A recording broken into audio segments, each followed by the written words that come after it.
Yep, he's back.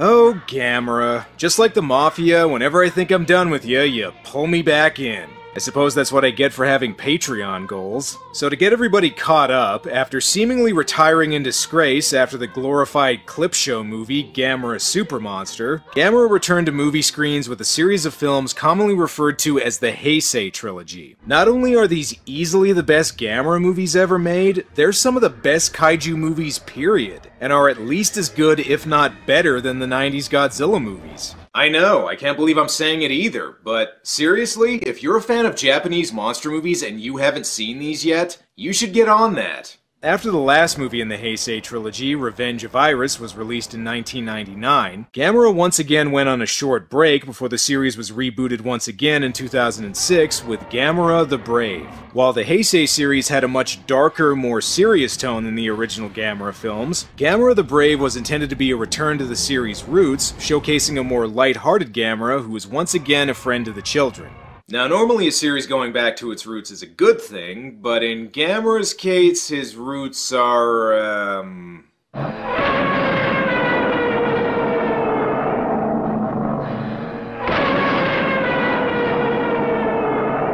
yeah, well, hopefully he doesn't go all the way back to his roots. Well, on the bright side, we get a delightful Final Fantasy game cutscene before the movie starts. So our story begins in 1973 during the Great Shack burnings of the 1970s. That's a period of Japanese history not a lot of people know about. Okay, actually Gamera's saving a fishing village from some Gauss that are attacking. Gauss, if you remember, are Gamera's nemesis from the previous films, although disappointingly none of them used their mustard gas nipples this time. Gamera also doesn't look quite as badass here as he did in the previous movie, but he does look meaner than he will later on. You'll see what I mean in a bit. And yes, movie, the Heisei trilogy was great, you don't need to remind me. I think they might have accidentally put the ending fight scene at the beginning, since Gamera defeats the Gauss by blowing himself up.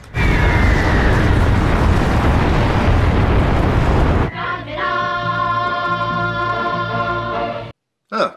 Okay, that wasn't bad. A little short, but it was alright. Just kidding. This isn't even the end of the flashback. I gotta say, so far this movie's actually off to a pretty good start. Gamera sacrificed itself for us! Although I'm not sure who invited the nerd from Godzilla vs. the Sea Monster. We then cut to 2006, where men have evolved into giants who leave flowers at the houses of their tiny girlfriends. Alright, actually the little boy from the beginning is now grown up and has a son of his own named Toru. And you'll notice I didn't call him Kenny just now, and that's because compared to the Kennys from previous Gamera movies, he's actually not that bad. I mean, he doesn't have a squeaky, high-pitched voice, he doesn't magically have a bunch of information he couldn't possibly know about, he's not constantly yelling Gamera's name. Gamera! Gamera! Gamera! Gamera! Instead, he's just kind of a regular kid in a movie. Alright, well, so far this Gamera movie's managed to have a child character and not have him be a Kenny, so that's kind of an achievement. Unfortunately, because of that opening battle, there wasn't enough left in the budget to give the kid a mom. Come and say a few words to your mom. It's okay. You go first, Dad. Don't be like that.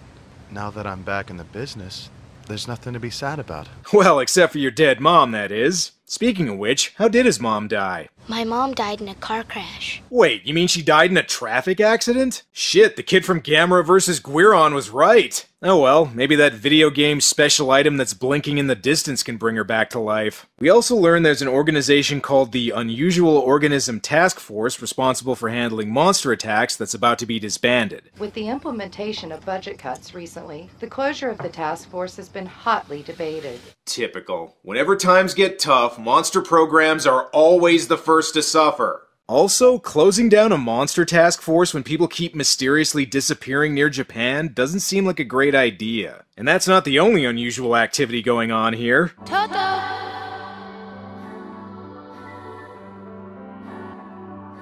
Do you want some more? Ghost Mom! I'm not sure if Toru's seeing things or if he's just drunk off his ass. I think it's about time he went home. Toru! are you there? Oh yeah, Toru also has a neighbor named Mai who needs life-saving heart surgery. And if you're wondering if that's important to the story, the answer is... kinda. But please, tell me more about Toru's mom. She really loved Toru, didn't she? When Toru was little, I remember she used to call him Toto all the time, as if he was her little precious puppy. Well, that or an 80s yacht rock band. And listen, kid, you better get whatever's blinking over there. We can't progress to the next level of the movie without it. All I can say is whatever this item is better be good.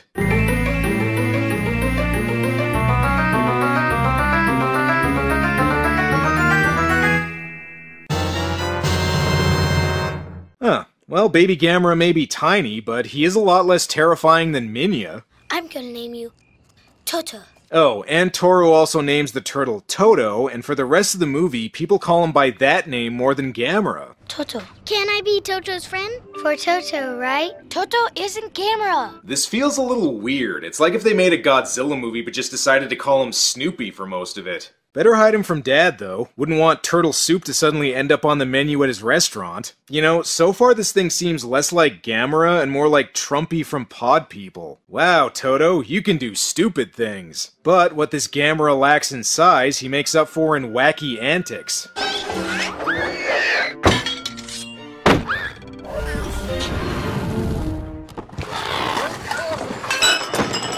Nah, that was alright, but this movie's got a long way to go before I can use this clip. You know, guys, it just dawned on me how weird this film is, you know?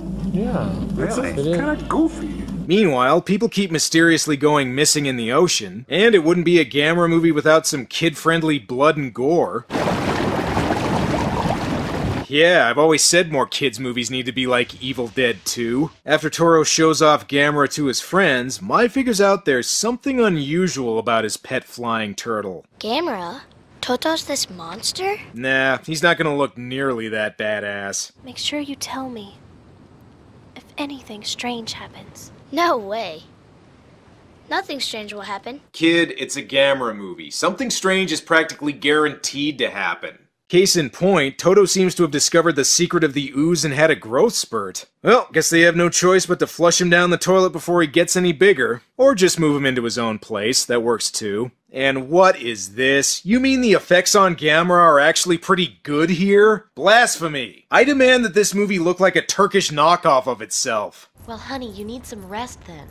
I'm fine! But Mai, your operation's tomorrow. Oh, and Mai's still getting heart surgery, 'cause I guess that's important. Oh well, maybe giving her the glowing thingy Gamera's egg was on will make her feel better. Who knows, maybe it's really radioactive and the leukemia it gives her will make her forget all about her heart surgery. So as you can probably tell, a lot of the movie's runtime is dedicated to Toru bonding with his pet turtle. Taking it for walks, showing it to friends, hiding it from his dad. Combine this with the random acts of violence that pop up every now and then, and I wasn't kidding about this movie being similar to Pod People. Listen, my neighbor Toto is cute and all, but could we get to some giant monsters, please? I mean, we're already halfway through the movie.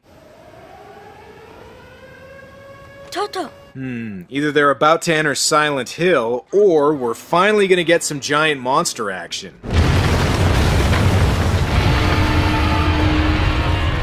Oh, good, finally. This is the movie's villain, Zetas, who kinda looks like if a T-Rex fucked a porcupine. And if you're wondering just what he is and where he came from, I don't know. They never really say. He just kinda shows up. To tell you the truth, he's not a bad-looking monster in both design and effects quality, although considering what the villains in Gamera movies usually look like, I may just have lower standards. One thing's for sure, he's got a cooler design than Gamera, who's never looked more adorable in this movie. Look at that doe-eyed little scamp. I wasn't expecting him to look as mean as in the previous few movies, but even the original version was more intimidating than this. Actually, you know what? Now that I take a closer look at him, he kind of reminds me of another giant turtle. Oh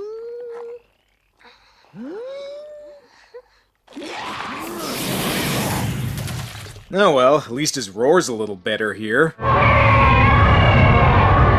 Gamera proceeds to battle Zetas, and this looks like if Franklin the Turtle decided to fight Godzilla. Okay, so Zetas is keeping his pimp tail strong, but what other powers does he have? Oh shit, Zetas is really Monster Gene Simmons. Okay, that's pretty weird, but after seeing death rainbows, poison nipples, and knife heads, I'm a little jaded at this point. And it looks like Gamera's already defeated Zetas, but there's still 45 minutes left. Where are they gonna go from here? Bye. It's time to go now. Oh, right. This girl's heart surgery plotline better be worth it. This is like if Gamera vs. Guiron had a subplot about the Kendra in that movie needing a kidney transplant. Another important difference between this Gamera and the previous ones is the army's able to capture him really easily. It almost looks like he's about to be put on display at a state fair beside a giant pumpkin or something. They run some tests on him, which mostly seem to consist of putting him in a sauna. We've extracted it from the Scarlet Pearls. This pearl is what gives Gamera its special powers. Oh, what do you know? In this movie, it's the adults who magically know things about monsters. Are you sure Gamera will grow bigger than he is right now? Well, it's a Japanese monster movie, so... yeah, probably. Jesus, apartments in Japan really are cramped. We learned Mai's operation was successful, so... glad that got resolved. More importantly, though, Mai's been talking in her sleep that Gamera needs the red glowy thingy Toru gave her. So again, we have somebody just kinda knowing something about Gamera for no real reason, but at least it's not the main kid this time. Alright, time to assemble a posse to get that stone. Looking back on the track for a little greenback. Got to find just the kind or losing my mind. Meanwhile, I'm not sure why the scientists are keeping Gamera under a giant McDonald's heat lamp. I guess they must have heard Gamera's really neat and full of meat. Zetas attacks the lab before they can finish running their tests, and I'll bet the Japanese government is really regretting trying to disband that monster task force right about now. Hopefully Gamera is strong enough to fight him. I'm the friend of the children, bitches! Gamera! My god, it's so... adorable. Yeah, that's right. Flee all you want, people, but even your precious malls can't protect you now. Gamera goes to help, and it looks like Zetas is about to spit acid in his face. Or at least I hope. Overall, this final battle isn't bad. In fact, in terms of effects quality, it's one of the best kaiju fights that's ever been on this show. I just wish Gamera didn't look like the Muppet Babies version of himself. And it wouldn't be a Gamera movie without some monster gore. Even though he's fully grown now, Gamera gets the crap kicked out of him by Zetas, so I guess he still needs that glowy thing after all. They better hurry up and go get it. Nobody's here. Unfortunately for them, the hospital's been evacuated, probably because there's a couple of giant monsters fighting nearby. There is one person there, though. Dad! Wow, nice to see you too, Dad. I was worried sick! I swear if you try and help Gamera again, I will beat the shit out of you, little man! Fortunately for Toru, while Mai's too weak to get the stone to him herself, she gives it to... her sister? Friend? Who is this girl? And why does everyone automatically know to get the stone to Gamera? For Toto! Okay, I'll be sure and get this to Steve Lukather stat. I don't know how all these kids know about the stone. I guess everyone in this movie but the main kid just magically knows stuff for no reason. They better hurry. Gamera's really not doing well against Zetas.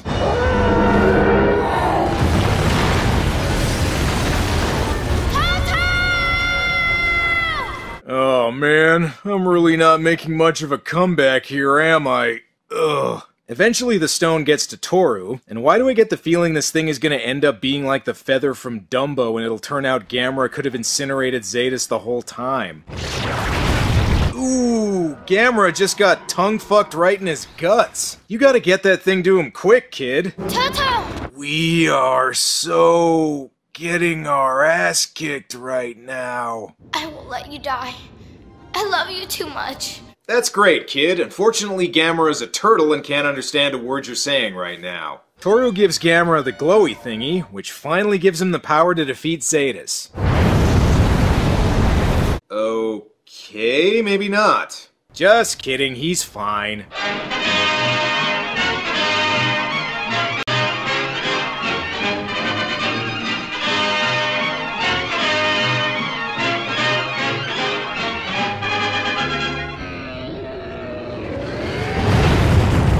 And so, Gamera defeats Zetas and saves the...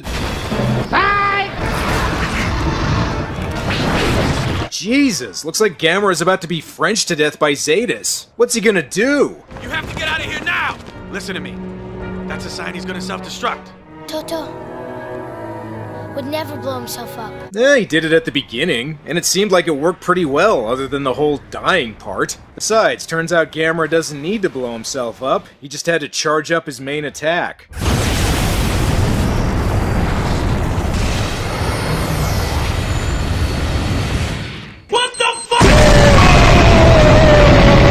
So having now saved the day, Gamera flies off until the series is rebooted once again, which will hopefully be like that trailer that was released a couple years ago. Seriously, somebody needs to make this Gamera a real movie as soon as possible. So that's Gamera the Brave, Gamera's return after his other return.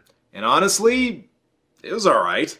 I mean, the effects were pretty good, the kid wasn't that annoying, there were some cute moments. It's just a decent, fluffy kids movie. Well, mostly anyways. If you go in expecting a ton of monster action, you're going to be disappointed since the movie places a much bigger emphasis on cuteness, even compared to the original Gamera films. There's also a ton of things that are never explained, like just what the hell Zetas is or where he comes from, but that's kinda par for the course for this series. Overall, it's pretty entertaining, and I appreciate wanting to get Gamera back to his more kid-friendly roots, but after the Heisei series, this couldn't help but feel like a big step backwards, and I can kinda see why this one didn't get any direct sequels. I will say this though, considering the last Gamera movie I did was Gamera Super Monster, this still serves as something of a palate cleanser. Kinda like having a saltine after eating dog shit. Even if it's not the best thing you've ever had, it's still a big improvement.